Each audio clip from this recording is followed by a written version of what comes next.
Howdy, Jacob here. Today we're going to do an in-depth analysis on New Skin Enterprises. It is in our dividend yield screener, company 104. So did the initial video a couple months ago, and it is within 10% of a buy price based on our initial numbers. And so I have done a deeper dive, looked through some of the most recent quarterly reports and the most recent 10K, came up with some notes that I took from it. And then we're going to go through an updated forecast with new numbers. But before I do, just want to say everything I say will be my opinion. Do what you want with it. Please do your own analysis. And first, initially, I have to point out that this is in our dividend yield screener, and they dropped the dividend from $1.56 to 24 cents, which brings their yield down quite a bit, well under the 4% that our screener was looking for. And so, first of all, just saying that it doesn't even match the criteria here, but either way, I will still do my analysis. So let's remind ourselves about the business a little bit. So 616 million market cap on 827 million enterprise value in the personal care products industry. P looks very high, but that is due to a definitely depreciated earnings per share figure. We see that the lowest it actually was prior to this year was $2, which would have it at a 6 P. So we are looking at a very depressed earnings per share figure, but we also see that revenue's been declining. Both operating and gross margin have been declining, as well as return on invested capital have been declining over the last 10 years. So the business could just be, this could be a fluke, or it could be the new norm. And so my initial, my deep dive or my in-depth review doesn't necessarily prove whether it's one or the other. That's going to have to be on your perspective, in your subjective perspective. So they do have a good amount of cash on hand, $268 million, but they also have $25 million due in short-term debt, $478 million long-term debt. Cash flow has good production of free cash flow, but again, it has been declining. So just keep that in mind. And now to go over some of the notes that I took from reading some quarterly reports in the 10K. They did miss their bottom of revenue forecast, and so I did look at the most recent quarterly reports. At the beginning of 2023, they came out with their 2023 forecast, and the actual 2023 figure actually came in 2.9% lower on the revenue side and over 18% lower on the earnings per share side. And again, when I say the earnings per share, I'm excluding the inventory write-off. If you include that write-off, you're looking at, a 90% decrease. But I'm not including that write-off to make it as close to apples as possible.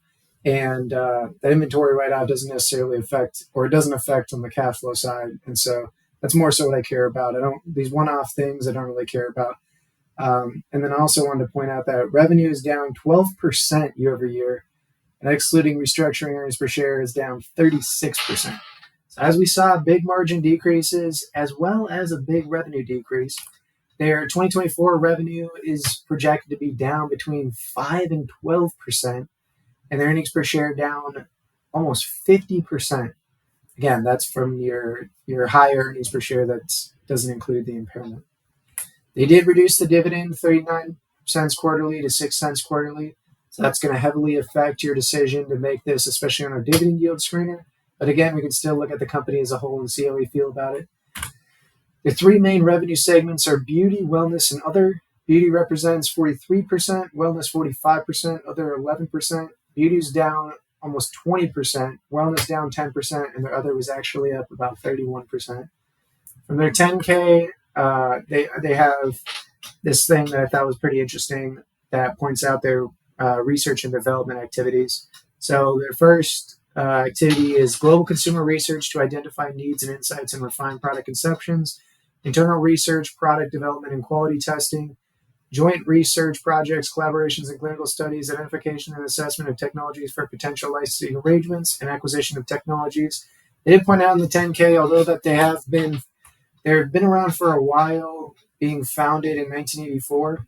A lot of their competitors are older, have better name brands, but New Skin is trying to come out with the higher technology, more advanced technology, and replacement of some of those older companies that you might call dinosaur companies or something. I mean, 1984 has been around quite a while as well, but they're really trying to put in some R&D on some new products that can possibly give their company new life.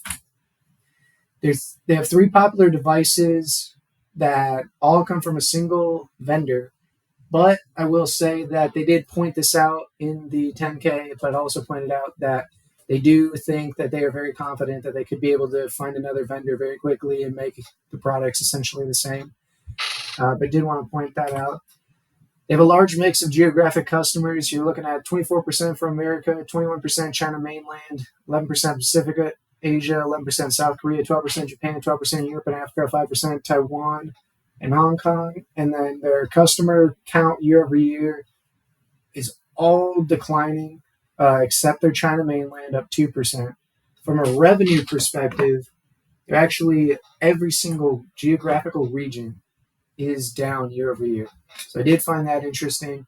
It is, again, these are just points that I think are very interesting to come up with, to create your own story about where the numbers should be going.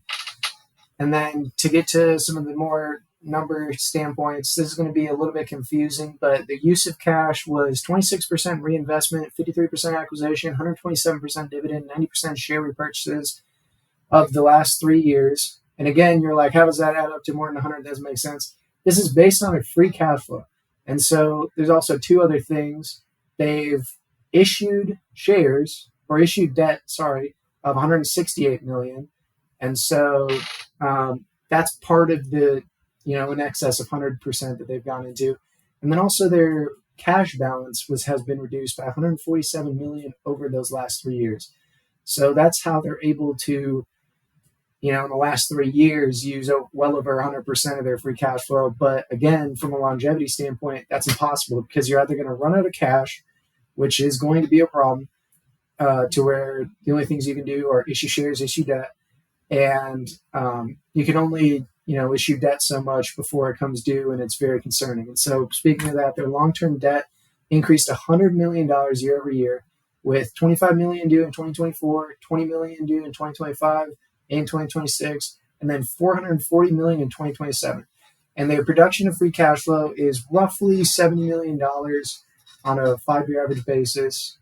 And so that's quite a bit. You're looking at 440 mil due in less than 4 years, and they produce 70 mil a year. Yes, they're able to refinance very likely, but the company's also been going through very detriment margin hits, and I think that could be a bit concerning to me. So I do want to point out again, their dividend has been reduced, and when I put in my new figures, I lowered the margins. I'm not saying that they're going to be the 2% that they were this year, but I do think they'll be lower than historical because they are trying to push through growth with acquisitions, and acquisitions mostly hit the top line a lot better than the bottom line. This company doesn't have a historical great return on acquisitions on the bottom line, and so I think I'm comfortable with those assumptions.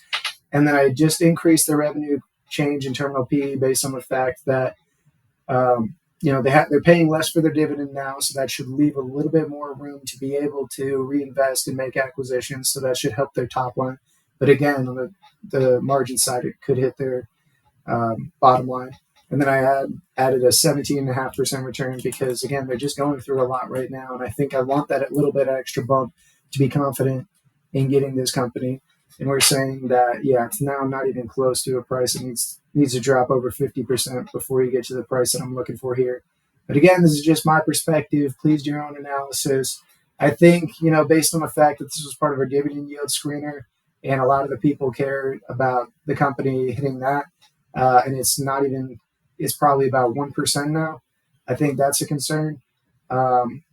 Because we were looking for 4% or greater, but even from a business perspective, it's really not close to a buy price. So I'd definitely just be waiting this out. But I do hope you enjoy the video. Have a great rest of your day. Thank you.